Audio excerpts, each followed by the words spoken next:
ஐந்தாம் தமிழர் சங்க நேயர்கள் அனைவருக்கும் வணக்கம். ஏப்ரல் மாதம் 6ஆம் தேதி சென்னையில் நமது ஐந்தாம் தமிழர் சங்கம் உள்ளரங்கு கூட்டம் சிறப்பாக நடத்தியது. அதில் ஏராளமான தமிழர்கள் பங்கேற்றார்கள். பலரும் தங்களது கருத்துக்களை அனைவரிடமும் பகிர்ந்து கொண்டார்கள். நம் முனைவர் திரு பாண்டியன் ஐயா நமது ஐந்தாம் தமிழர் சங்கத்தின் கொள்கைகளை பற்றி பேசியுள்ளார். அதை இப்பொழுது பார்ப்போம். தமிழகத்தில் பிறந்த ஒவ்வொரு குழந்தைக்கும் 18 ஆண்டுகள் உறைவிட கல்வி, அதாவது உணவு, உடை, சீருடை எல்லாமே கொடுத்து உறைவிடம் கொடுத்து அவங்க குருகுல கல்வியில் படிப்பாங்க. மாதத்துக்கு 2 நாள் கோயில்களை மீட்டெடுத்து ஆசீக முறையில் சீர் செய்ய வேண்டும். கோயிலெல்லாம் சிங்கம் வச்சுருப்பான், பார்த்துருப்பீங்க. அதெல்லாம் புலியாக மாற்றுறது, அவன் சண்டிகேஸ்வரனை அடித்து நொறுக்கி வெளியில் கொண்டு போடுறது, துர்க்கையை வடித்து போடுறது. சித்தர்கள் பணம் சம்பாதிக்கிற ஆள் கிடையாது. அவன் சமுதாயத்துக்காக வாழ்ந்தவர்கள், தங்களை அர்ப்பணித்து கொண்டவர்கள். அவங்க கொடுத்த இதுதான் கல்வியும் மருத்துவமும். கல்வி மருத்துவம் பணக்கார ஏழைன்னு பார்க்காம, அதுதான் மனிதாபிமானம். நாம் என்ன சொல்கிறேன்னா, நீ ஒரு ஊரில் ஒரு பிரச்சனையா, அந்த ஜுடிஷியல் டீம் அங்கே போய் கேம்ப் அடிச்சிடும். அந்த ஊர் இருக்க அத்தனை பேருக்கு கூப்பிட்டு விசாரித்து அந்த 2-3 நாளில் அங்கே தீர்ப்பை கொடுத்துட்டு வந்துடும். இந்த வாய்தா அதெல்லாம் இருக்கக்கூடாது. நடமாடும் நீதிமன்றங்கள். பணக்கொள்கை, அதான் நம்ம இப்போ பேசுது. பணக்கொள்கை காகித பணம் ஒரு ஏமாத்து வேலைங்க. இது வெறும் பேப்பர் பணம், மெஷினில் குத்துறது தானே இந்த பணம். அவன் ஒரு கண்டெய்னர் எடுத்துகிட்டு போனால் உங்களுக்கு தெரியுங்களா? இந்த கேள்வி நம்ம கேட்குறோமா? அப்படி நடக்கலைன்னு நீங்கள் நினைக்கிறீங்களா? சேட்டெல்லாம் எப்படிங்க பணக்காரன் ஆகிறான்? 5000 ரூபாய் ஃபைன், இல்லாட்டி போனால் 6 மாதம் சிறை தண்டனைலாம் இருக்காது. 6 மாதம் சிறை தண்டனை மட்டும்தான். இந்த காசு கொடுக்குற வேலை இல்லை, ஆச்சுங்களா? சிறைன்னா சிறை தான்.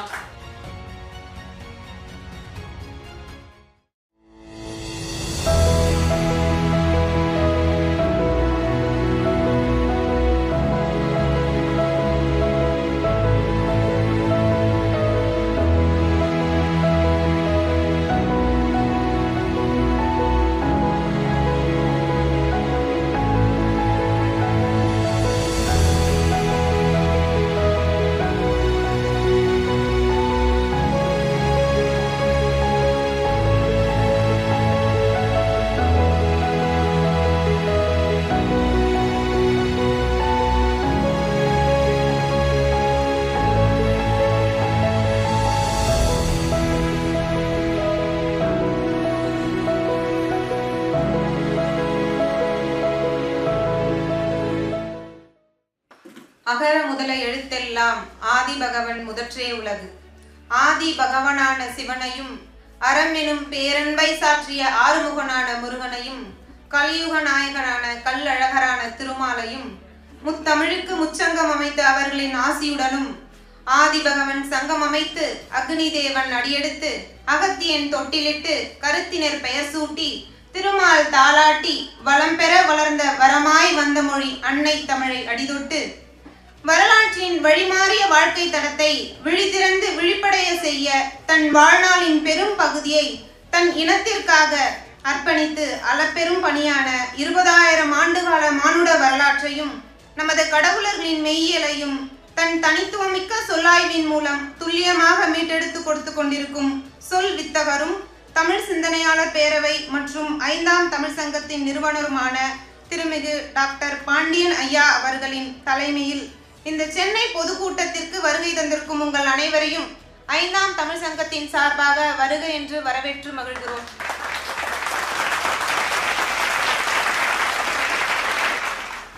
ஐந்தாம் தமிழ் சங்கத்தின் நிறுவனமான டாக்டர் பாண்டியன் ஐயா அவர்களை உங்கள் முன் சிறு உரையாடல் நிகழ்த்த அன்போடு அழைக்கிறேன்.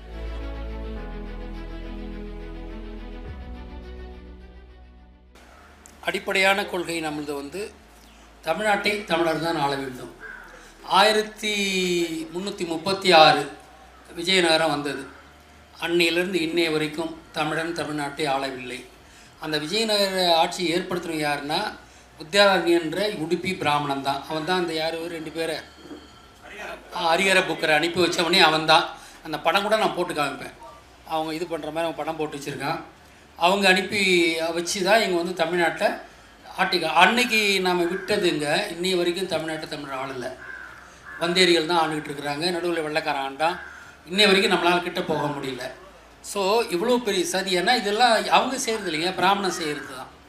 இதை நாம் முழுசாக புரிஞ்சுக்கிட்டோம்னா தான் நாம் இதிலேருந்து வெற்றி. நாம் நாட்டை ஆளுங்கணுங்க. இப்போ இன்னொரு ஆளை விட்டுட்டோம்னா ரகசியமாக எவ்வளோ பண்ணலாங்க. நமக்கு தெரியுமா? அதெல்லாம் ராஜ ரகசியங்கள் நிறைய இருக்குது. அதெல்லாம் அவங்ககிட்ட விட்டு வச்சுருக்கோம். வந்தேரிகிட்ட ஒரு 10% அவங்ககிட்ட விட்டு வச்சுருக்கோம். இந்த விழிப்புணர்ச்சியே இல்லாமல் இருக்கும். திராவிட முன்னேற்ற கட்சின்னு ஒன்று இருக்கவே கூடாதுங்க. அது இன்னும் தமிழ்நாட்டில் திராவிடம் வச்சுங்களா? இப்போ ஆந்திராக்காரன் தன்னை திராவிடன்னு சொல்லிக்கிறது இல்லை, கன்னடக்காரன் சொல்லிக்கிறது இல்லை, மலையாளி சொல்லிக்கிறது இல்லை. தமிழுக்கு மட்டும் ஏன்டா எனக்குன்னு தனித்த அடையாளம் இருக்குது. நான் தான் உலகத்தின மூத்த மொழி, மூத்த குடி. என் அடையாளத்தை நீ மாற்றிட்ட. அவனும் கன்னடன்றான், தெலுங்குன்றான், மலையாளின்றான். ஆனால் எனக்கு மட்டும் என்ன பேர்? திராவிடன்ற பேர். ஏன்னா அப்போ தான் அடுத்தவன் நம்மளால் ஆள முடியும். தெலுங்கர்கள் ஆளணுன்னா இந்த நாடு திராவிட நாடாக அழியப்பட வேண்டும். தமிழ்நாடுன்னு அறியப்பட்டால் அவன் தமிழன் தான் ஆளணும். இது ஒரு நுண் அரசியலுங்க.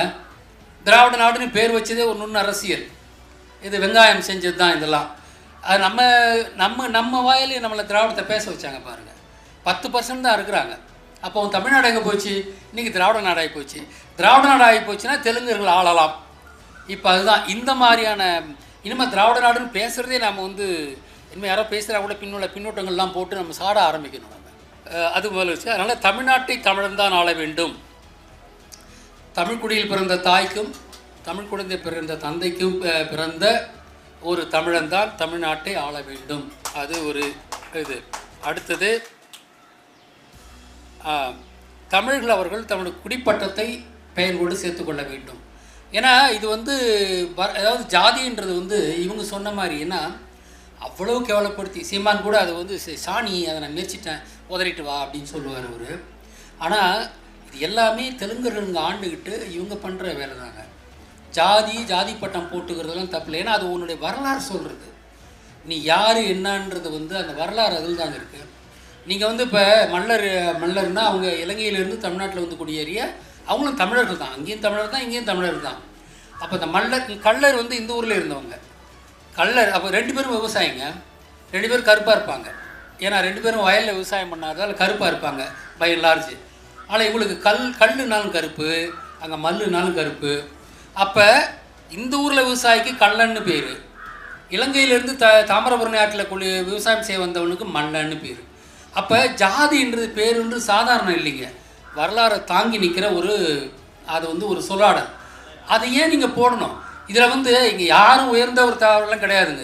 இது இவனுங்க பிராமணர்கள் கொண்டு வந்தது தானே. அதனால் பறையர்ன்றது தாழ்ந்தவரெல்லாம் கிடையாது. அவங்க வரையர். நீங்கள் அதை முதல்ல சொல்லணும். நீங்கள் மலையில் வசித்த மக்கள் வரையர் தான் பறையர், வேறு ஒன்றும் இல்லை ஆச்சுங்களா?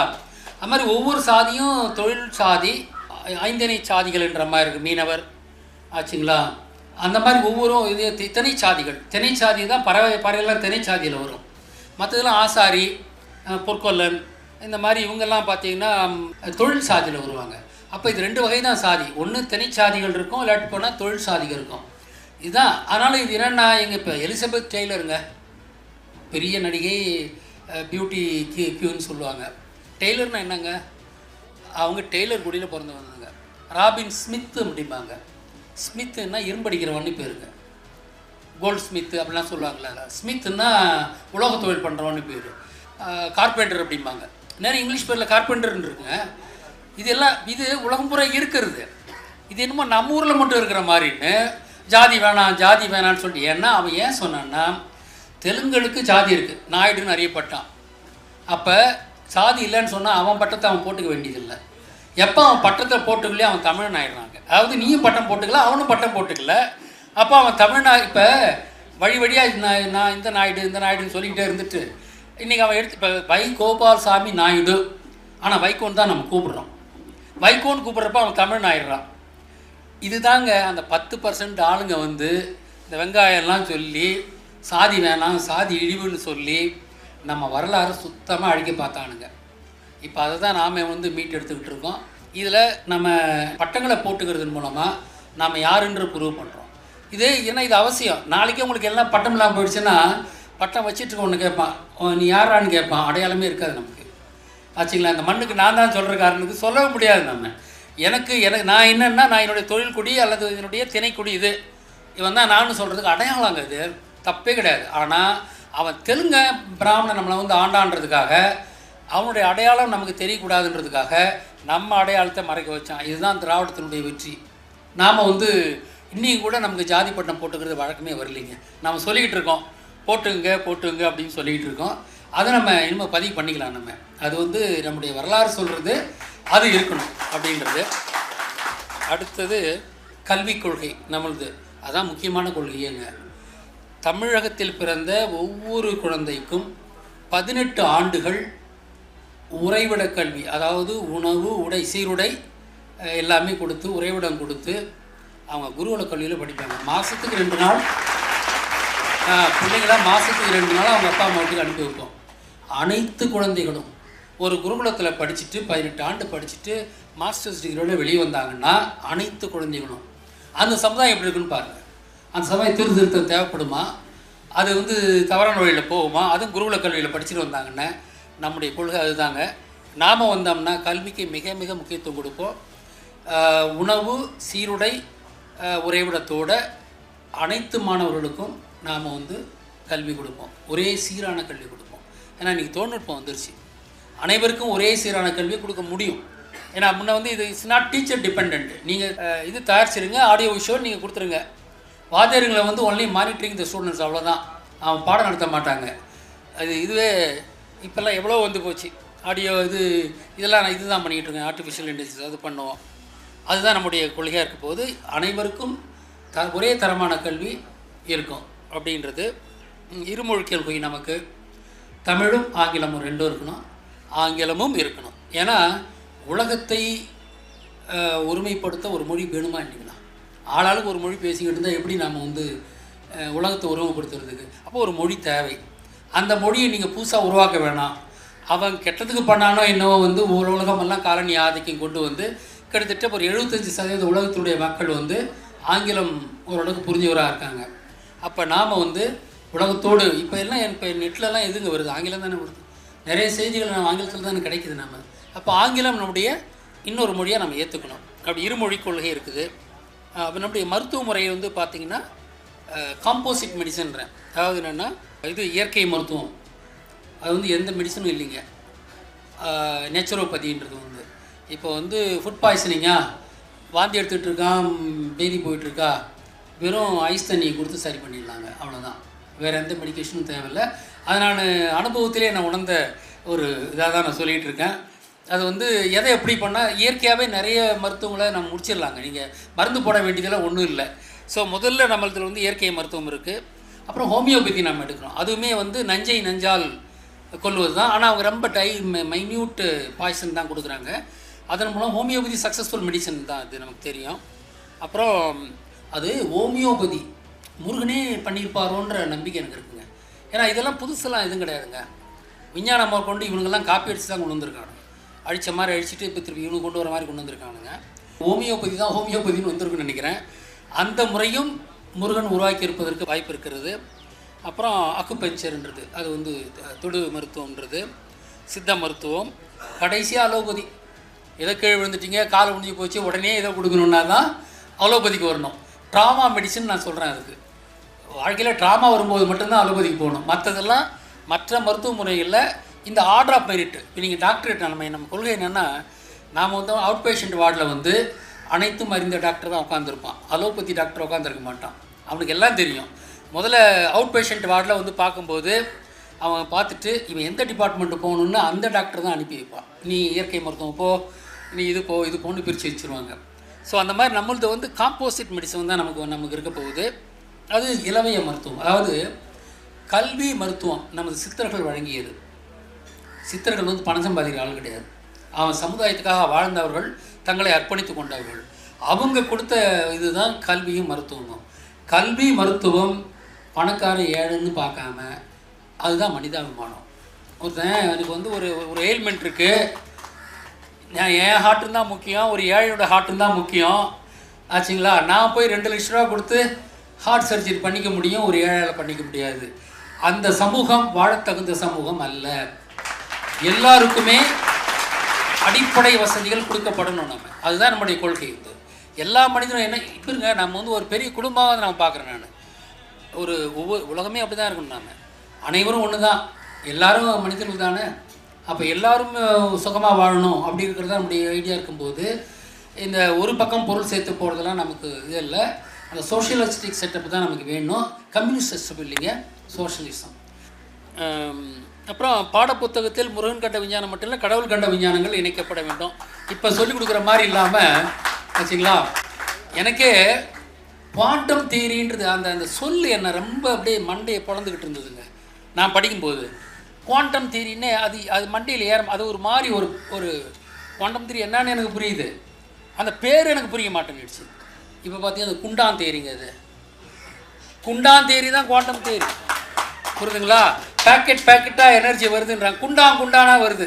குண்டானை வச்சு தான் குவாண்டம் பண்ணியிருக்கான், இது நமக்கு தெரியல. இப்போ குண்டான் தேரின்னு சொல்லியிருந்தா முடிஞ்சு போயிடுச்சு. அது விஷ்ணு உருவாக்குனது தான் குவாண்டம் தேரி. இது ஆச்சா, எந்த தேரியும் அவனுக்கு கொண்டு வரலைங்க, எல்லாம் நம்ம கடவுளர் தான் அப்படின்ட்டு. ஓகே, இந்த வாழ்வியல் கொள்கைன்னா நமக்கு வந்து பார்த்துருக்கோம்ல, அந்த 7 வண்ண வாழ்வியல் இருக்கும்ல, கருப்பு, கருநீலம், பச்சை, சிகப்பு, மஞ்சள், வெள்ளை, அப்புறம் நிர்வாணம் என்ற இதுதான் நம்முடைய வாழ்வியல் கொள்கை. முருகன் வகுத்த வாழ்வியல் கொள்கை இது. ஸோ அந்த மாதிரி வந்து அந்த ஒரு வண்ணமயமான வாழ்வியலை முருகன் வகுத்து கொடுத்துருக்கிறார். அந்த வாழ்வியலை நாம் ஏற்றுக்கொள்ள வேண்டும். முருகன் வகுத்த வாழ்வியல் அதான் வள்ளுவம் வைத்த வாழ்வியல்ன்றது. வள்ளுவம் என்பது உட்டோப்பியன் கிடையாதுங்க, எல்லாரும் நாம் கடைபிடிக்க வேண்டியது தான் ஆச்சுங்களா. அது ஒன்றும் கஷ்டமானதெல்லாம் ஒன்றும் கிடையாது. சிம்பிளாக உண்மை பேசணும், அடுத்தவொன்று கெடுக்கக்கூடாது, நேர்மையாக நடந்துக்கணும், இவ்வளோதான். இது யாரும் செய்ய முடியாதா என்ன? எல்லோரும் வாழலாம். அதுக்கு தான் அந்த புக்கு போட்டிருக்காரு. அவர் செய்கிறது செய்யாதெல்லாம் அவர் இது பண்ணியிருக்காரு. அப்புறம் நம்முடைய கொள்கையில் இன்னொன்று, கோயில்களை மீட்டெடுத்து ஆசீக முறையில் சீர் செய்ய வேண்டும். கோயிலெல்லாம் சிங்கம் வச்சுருப்பான், பார்த்துருப்பீங்க, அதெல்லாம் புலியாக மாற்றுறது. அவன் வந்து சண்டிகேஸ்வரனை வந்து அடித்து நொறுக்கி வெளியில் கொண்டு போடுறது, குறுக்கை அடித்து போடுறது. நம்ம ஆட்சி வந்தோம்னாங்க முதல்ல ஆன்மீகத்தை தான் சரி பண்ணணும். கோவிலில் போய் இதெல்லாம் எடுத்து செதுக்கி அடித்து போட்டுவிட்டு அதையெல்லாம் மாற்றி புதுசாக நம்ம வந்து கும்பாபிஷேகம் இந்த குடமுழுக்கெல்லாம் பண்ணுறது தான். நாம் ஆட்சிக்கு வந்தோம்னா முதல் 6 மாதத்து வேலையாக இருக்கும். முதல்ல அங்கே தான் சரி பண்ணணும். நம்ம இறையாண்மை, அதாவது இறையாண்மைன்றது வந்து இறை வழிபாட்டை முதல்ல சரி பண்ணிக்கிட்டு தான் இறையாண்மைக்கு வரணும் நம்ம ஆச்சுங்களா. அது இறையாண்மைன்னு ஏன் தெரியுங்களா? இறையாண்மைன்றது வந்து என்னுடைய சவர்னிட்டி அப்படின்னு சொல்கிறது வந்து அது வந்து சிவன்கிட்ட இருந்தானுங்க. இறைனா சிவன் தானுங்க. இறைவன் அப்படின்னா சிவனை மட்டும்தான் குறிக்கும். கடவுள்னா எல்லாரையும் குறிக்கும். இறைவன் என்றால் இறை தேடுவதற்கு இரும்பை கண்டுபிடித்த சிவனை மட்டும்தான் குறிக்கும். அப்போ நம்ம இறைவன் சொன்னோன்னா சிவனை மட்டும்தான் கொடுக்கும். கடவுள்னு சொன்னால் தான் எல்லாரையும் குறிக்கும். அது கட்சியற்ற ஆட்சி நம்ம சொல்லியிருக்கோம். ஆனால் இது வந்து கட்சியற்ற ஆட்சி முறை. இந்த கட்சின்றதே யூதம் கொண்டு வந்ததுங்க. இந்த கட்சியினுடைய தலைவர்கள்லாம் அவன் முகடங்கயிறு அவன் வச்சுக்கிட்டு இருப்பான். யார்? யூதம் வச்சுக்கிட்டு இருப்பான். கருணாநிதிலாம் யார் ஆப்ரேட் பண்ணுறான்னு உங்களுக்கு தெரியாதுங்களா என்ன? இல்லைங்களா? இவன் நம்மளாக இருந்ததுன்னா ஈழம் அழியும் போது மத்திய அரசின் கொள்கை தான் என்னுடைய கொள்கைன்னு எப்படி சொல்லியிருப்பான். இப்போ யார் இவங்க ஆண்டுகிட்டு இருக்கிறாங்க? ஸோ அதனால் கட்சி வேண்டியதில்லை. அதாவது ஒவ்வொரு தொகுதியிலையுமே ஒரு நிற்பார், அவரை தேர்ந்தெடுத்து கட்சியில்லா ஜனநாயகம் தாங்க முறையான ஜனநாயகமாக இருக்கும். ஆனால் இப்போதைக்கு நம்ம ஒரு கட்சியை உருவாக்க வேண்டிய தேவையில் தான் இருக்குங்க, நிதி திரட்டுறது. ஏன்னா இந்த சூழல் அப்படி இருக்குது. இதிலிருந்து வந்து நாம் வந்து தமிழ்நாடு அது ஆக வேண்டியது தேவை இருக்குதுங்க. இந்தியா வந்து டூ ஹியூஜ் கண்ட்ரி. ஒரு ஸ்டேட்லேயும் 8 லட்சம் பேருக்கு மேலே 10 லட்சம் பேர் இருக்கிறாங்கன்னும் போது இதை ஒரே இதாக வச்சுட்டு ஆடுறது, அதுவும் பல மொழிகள் இருக்கிறது. நம்மளாம் மடைனாக இருக்கிறோங்க, சத்தியமாக சொல்கிறேன். இது வந்து இந்திய இதுக்கு தான் பேசலைங்க. நான் சொல்கிறது அப்பையிலேருந்து சொல்லிகிட்டு இருக்கேன். ஏன் இதில் ஒன்றும் இல்லை, தவிர நான் இந்தியன் தான். ஆனால் இந்த ஒற்றை ஆட்சி முறை எனக்கு வேணாம். அது மாநிலத்தில் தன்னாட்சி, மத்தியில் கூட்டாட்சின்னா டிஃபென்ஸு, இந்த railway, postal department, foreign external affairs, இது மட்டும்தாங்க சென்ட்ரல் கவர்மெண்ட்டே இருக்கணும். மற்ற எந்த கொள்கையும் அங்கே போகக்கூடாது. ஒவ்வொரு ஸ்டேட்டுக்கும் அவங்களுக்குன்னு ஒரு கொள்கையை வகுத்துட்டு வாழ்றது உரிமை இருக்கணும். அதாவது மாநிலத்தில் சுயாட்சி, மத்தியில் கூட்டாட்சின்றது தான் சரியானது. ஆனால் இப்போ அப்படி இல்லைன்றது உங்களுக்கு தெரியும். அதை நாம் ஏற்றுக்கல ஆச்சுங்களா. அதனால் நாம் கொண்டு வர்றது வந்து என்னென்னா, மாநில ஆட்சின்றது எப்படி இருக்குன்னா கட்சி சார்ந்த ஆட்சியாக இருக்கக்கூடாது. அப்படின்னா ஒரு கொள்கைன்னு வரணும். அது என்னங்க, நான் உனக்கு ஒரு கேள்வி கேட்குறேன். திமுகவுக்கு ஒரு கொள்கை, அதிமுக ஒரு கொள்கை, பிஜேபி ஒரு கொள்கை. அது என்னடா ஒரு கொள்கை? உனக்கு ஒரு கொள்கை தானே வேணும் இல்லையா? நம்ம உழைக்கிறதுக்குன்னு ஒரு திட்டங்கள் இருக்கணும் இல்லையா? அது ஒன்று தானே. ஆளுக்கு ஒரு கொள்கை சொன்னீங்கன்னா என்ன அர்த்தம்? நான் வந்து வலதுசாரி, நீ இடதுசாரி, நீ இந்த பக்கம் இழுத்துக்கிட்டு இருப்பான், இந்த பக்கம் இழுத்துக்கிட்டு இருப்பான், நான் முன்னால் போக மாட்டேன். இது என்ன, இதெல்லாம் நம்மளை நக்கல் பண்ணுறாங்க. அவன் வலதுசாரி இடதுசாரின்றதே வந்து எப்படிங்க, முற்போக்குவாதி பிற்போக்குவாதின்னு எங்கேயாவது கட்சி இருக்குதா? ஃபார்வர்ட் பிளாக் இருக்குது, பேக்வர்ட் பிளாக் இருக்குங்களா? இது எவ்வளோ இதாக இருக்குது பாருங்கள். அப்போ அதான் ஃபார்வர்ட் பிளாக் இருக்குது, பேக்வர்ட் பிளாக் எங்கே இருக்குது? அப்புறம் வலதுசாரி இடதுசாரி, இதெல்லாமே நம்மளை ஏமாத்துறதுக்கு அவனை சொல்லி வைக்கிறதான். நம்ம நாடு நல்லா இருக்கணும்னா எல்லோரும் ஒரு மாதிரி தான் சிந்திப்போம் இல்லைங்களா? இந்த அந்த மரம் வேணான்னா ஒதுக்கிட்டு எல்லாத்தையும் தூக்கி எடுத்து போடு, கருவேல மரம் வேணாம் முடிவு பண்ணுறோம். ஒரே முடிவு தான். ஒரு தேசத்துக்கு நல்லது கெட்டதுக்குலாம் பல கருத்துக்கள் இருக்க முடியாதுங்க, அவ்வளோதான். அப்போ எதுக்கு நீங்கள் வந்து இந்த கட்சி, இவனுக்கு ஒரு கொள்கை, அவருக்கு ஒரு கொள்கை, இவர் கம்யூனிஸ்ட்டு, இவர் வந்து சோஷலிஸ்ட்டு, இதெல்லாம் இந்த யூத பசங்க உலகம் பூரா செஞ்சு வச்சுக்கிட்டு நம்மளை நக்கல் அடிக்கிறதுக்கு ஜோக்கிங் இது வேணாம். கட்சிகளற்ற ஜனநாயகம் தான் அந்த மண்ணுக்கான ஜனநாயகமாக இருக்கும். எல்லாரும் கூடி நம்ம மண்ணுக்கு என்ன, இந்த தொகுதிக்கு என்ன வேணும், இந்த தமிழ் மண்ணுக்கு என்ன வேணும்னு பார்த்து செய்யணும். கட்சியே தேவையில்லை. ஆனால் இப்போ நாமளும் கட்சியிலிருந்து போராட வேண்டிய நிலைக்கு வந்துட்டோம். வேணால் சூழ்நிலை அப்படி இருக்குது, நிதி திரட்டுறதுக்கு முடியாது. நான் தனியாக இப்போ பட்டைப்பள்ளியில் படிக்கிறவங்களாம் நான் வந்து சுயேட்சா நிற்கிற வைக்கிறது தான் வந்து முன்னால் அப்போருந்து திட்டம் இருந்தது. அது நிறைய நடைமுறை சிக்கல் இருக்குதுங்க. ஆனால் நாமளுமே வந்து ஒரு கட்சியை இப்போ வந்து டெம்பரரியாவது போட்டுக்கிட்டு இறங்கணுமோன்ற ஒரு மாதிரி தான் இருக்குது. ஏன்னா நிதி திரட்டுறது, நிதி இதில் நிறைய ரூல்ஸ் அண்ட் ரெகுலேஷன்ஸ்லாம் இருக்குது. கட்சினா நிதி திரட்டலாம், நான் சங்கம் வச்சுக்கிட்டு நம்ம கட்சி நடத்தக்கூடாதுங்கிறாங்க. அப்போ ஆர்எஸ்எஸ் பிஜேபி இருக்கிற மாதிரி ஐந்தாம் தமிழ் சங்கத்துக்கு நாம் வந்து ஒரு அரசியல் கட்சி தேவைப்படுது இப்போ. ஏன்னா இந்த நிதியை நான் அரசியலுக்கு பயன்படுத்த முடியாது, சங்கத்தை மூடிடணும் இப்போ. அப்போ அப்படின்னா இப்போ இந்த சூழ்நிலை இருக்கிறதால நம்ம சிலதெல்லாம் செய்ய வேண்டிய தேவை இருக்குது. நாம் விரும்பி செஞ்சாகணுன்னு இருக்குது. ஆனால் நாம் தனிநாடு வந்த பிறகு நமக்கான இதில் வந்து கட்சி சார்ந்த அரசியலே இருக்காது. ஒரு தொகுதிக்கு நல்ல மனுஷனை ஒருத்தனை தேர்ந்தெடுப்பேன், அவங்க வந்து பொது நல இதில் இருக்கிறாங்கன்றதை அவங்க நிரூபித்தவங்கள நம்ம தேர்ந்தெடுத்துக்க போகிறோம், அவ்வளோதான். அவங்களாம் சேர்ந்து ஆட்சி அமைக்க. ஒரு கட்சின்றது, ஒரு கொள்கைன்றதுலாம் ஒரே கொள்கை தாங்க. கட்சிக்கு ஒரு கொள்கையெல்லாம் வந்து ஏமாத்துகிற வேலை அது இருக்கணும். அதை நம்ம எடுத்துகிட்டு போகிறோம். அடுத்தது இந்த நீதிமன்றம். இப்போ இவனுங்க என்ன பண்ணுறானுங்கன்னா, ஒரு சின்ன நிலத்தகராறு இருக்குங்க, taluk court, district court, sessions court, இங்கே ஹைகோர்ட்டு, அப்புறம் சுப்ரீம் கோர்ட்டு வரைக்கும் போகுது. இது வந்து பிரச்சனை இருக்குன்னா எங்கேயோங்க, தீர்ப்பு சொல்கிற இடம் எங்கேயோ இருக்குது. சாட்சியெல்லாம் வர முடியாது ஆச்சுங்களா? வரணுன்னா அவன் செலவு பண்ணிட்டு வரணும். நாம் என்ன சொல்கிறேன்னா, நீ இப்போ ஒரு ஊரில் ஒரு பிரச்சனையா, அந்த ஜுடிஷியல் டீம் அங்கே போய் கேம்ப் அடிச்சிடும் 2 நாள் 3 நாள். அந்த ஊர் இருக்க அத்தனை பேரும் கூப்பிட்டு விசாரித்து அந்த 2-3 நாளில் அங்கே தீர்ப்பை கொடுத்துட்டு வந்துடணும். இந்த வாய்தா அதெல்லாம் இருக்கக்கூடாது. நடமாடும் நீதிமன்றங்கள் ஓகேங்களா? ஏன்னா இவன் சாட்சியை வந்து கூப்பிட்டு போகணுன்னா, மெட்ராஸ் கூப்பிட்டு வரணுன்னா அவன் எல்லாத்தையும் வந்து இப்போ ட்ரெயின் பஸ்ஸுக்கு சாப்பாடு போட்டு கூப்பிட்டு வரணும். அது வந்துருக்கு. இங்கே தான் நீதி சாகுது. அப்போ குற்றம் நடந்த இடத்துல, பிரச்சனை உள்ள இடத்துக்கு நீ போ. அவனையும் இழுத்து அடிச்சுட்டு இருக்க. நீ இவ்வாறு பப்ளிக் சர்வெண்ட்டு தானே. நீ மட்டும் இன்னும் பெரிய ஒரு சேக்ரெட் ரோ மாதிரி ஒரு அழகான பில்டிங்கில் உட்காந்துக்கிட்டு இருப்பேன். அவன்லாம் ஓடியாரணும், அவன் எங்கெங்கெல்லாம் பிளாட்ஃபாரத்தில் தூங்கிட்டு வரணும். வேணாம், நீ போ. உனக்கு வசதி பண்ணி கொடுக்க. நீ வந்து நடந்து போய் அவன் வர்ற மாதிரி கஷ்டப்பட வேண்டியதில்லை. நீ உனக்கு வந்து கேரவான்லாம் நான் பண்ணி கொடுத்துறேன். அழகாக தூங்கிக்கிட்டு ஏர் கண்டிஷன் பண்ணிட்டு போனால் அந்த ஊருக்கு போ. அங்கே இருந்து அத்தனை பேரும் விசாரி. இதுதான் நம்முடைய சிஸ்டமாக இருக்க போகுதுங்க. அதனால் நடமாடும் நீதிமன்றங்கள் தான் இது இருக்காது. அப்புறம் ஆமாம், நம்முடைய சட்டங்களையும் ஆசீவக நோக்கில் கொடுக்கணுங்க. அது கடுமையாகவும் இருக்குங்க ஆச்சுங்களா? இதில் வந்து இந்த 5000 ரூபாய் ஃபைன், இல்லாட்டி போனால் 6 மாத சிறை தண்டனைலாம் இருக்காது. 6 மாதம் சிறை தண்டனை மட்டும்தான். இந்த காசு கொடுக்குற வேலை இல்லை ஆச்சுங்களா? சிறைன்னா சிறை தான். அதெல்லாம் யாருமே வந்து இது பண்ண முடியாது. முறையீடு பண்ணலான்றது நான் முடிவு பண்ணிக்கலாம். ஆனால் உங்களுக்கு தீர்ப்புன்னு வந்துட்டா அதை அனுபவிச்சு தான் ராஜா ஆகணுன்ட்டு. நான் ரொம்ப வருஷத்துக்கு முன்னாடி 15-20 வருஷத்துக்கு முன்னால் நான் ஒரு இது கேள்விப்பட்டேன். ஒரு அரேபியா இருக்கு இல்லைங்களா, சவுதி அரேபியாவுடைய பிரின்ஸ் வந்து தப்பு பண்ணிட்டாங்க.